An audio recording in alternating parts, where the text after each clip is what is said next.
The spark. Why we chase the flame. Let me tell you a story about my Uncle Sam.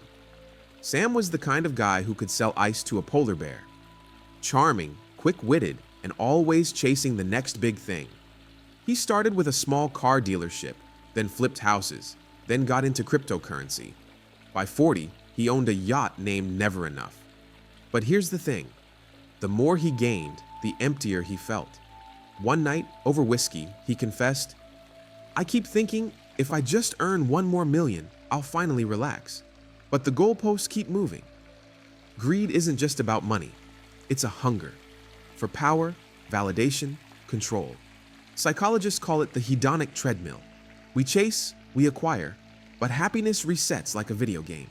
Ancient myths warned us.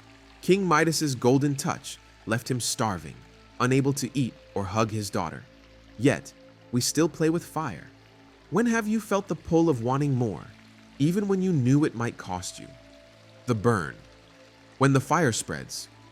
Greed isn't a solo act, it's contagious. Think about the 2008 financial crash. Bankers bundled risky mortgages into safe investments, betting against their own clients. Why? Because the system rewarded short-term gains over long-term ethics. When the housing market collapsed, millions lost homes, jobs, pensions. The CEOs, most walked away with bonuses. Closer to home, I had a friend, Lena. She worked in a cutthroat corporate job. At first, she just wanted a promotion. Then she started sabotaging colleagues, hiding information, lying to clients. She got the corner office and lost her marriage, her friends, and her sense of self. "I became someone I didn't recognize," she told me. Greed warps our values.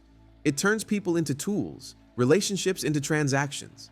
The philosopher Seneca said, "It is not the man who has too little, but the man who craves more that is poor." Can you think of a time when ambition crossed into greed? What lines did you, or someone else, justify crossing?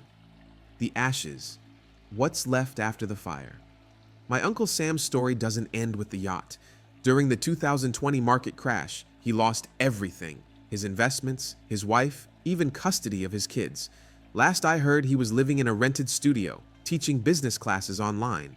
Turns out, he said, the thing I needed to learn wasn't how to make money, but how to live with myself. Greed's consequences aren't just financial, they're soul deep. Isolation. Trust erodes. People become wary of your motives. Guilt. That voice in your head asking, was it worth it? Emptiness. The realization that no amount of stuff fills the void. Even nature rebels. Deforestation, pollution, climate change, they're all rooted in humanity's insatiable appetite for more. Indigenous cultures have a concept: 7 generations, making choices today that honor the next 7 generations. Greed, though, lives in the now, ignoring tomorrow. What legacy do you think greed leaves behind for families, communities, the planet? The embers. Can we tame the flame? Here's the twist. Fire isn't inherently evil. It cooks food, warms homes, fuels innovation. Greed, too, can be a motivator if we channel it. The key is awareness. Define enough. Financial advisor Ramit Sethi asks clients, "What's your rich life?" For some, it's travel. For others, time with family. Greed loses power when we name what truly matters. Gratitude. My grandma kept a joy jar, notes about small wins, kind words, sunsets. It rewired her brain to savor instead of crave. Community.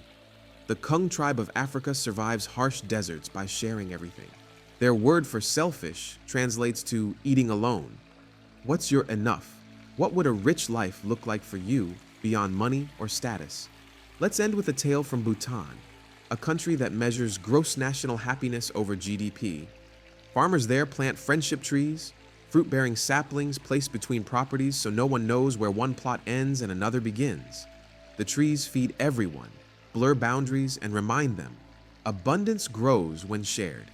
Greed thrives in scarcity mindset. But what if we chose to see the world as a garden, not a battlefield? What's one small way you could plant a friendship tree in your life today? My Uncle Sam volunteers now at a community farm. He grows tomatoes and gives them away. "Funny thing," he said, "I sleep better than I did on that yacht." Greed's fire doesn't have to consume us. Sometimes, it just takes a single spark of humility to light a different path. Thanks for tuning in.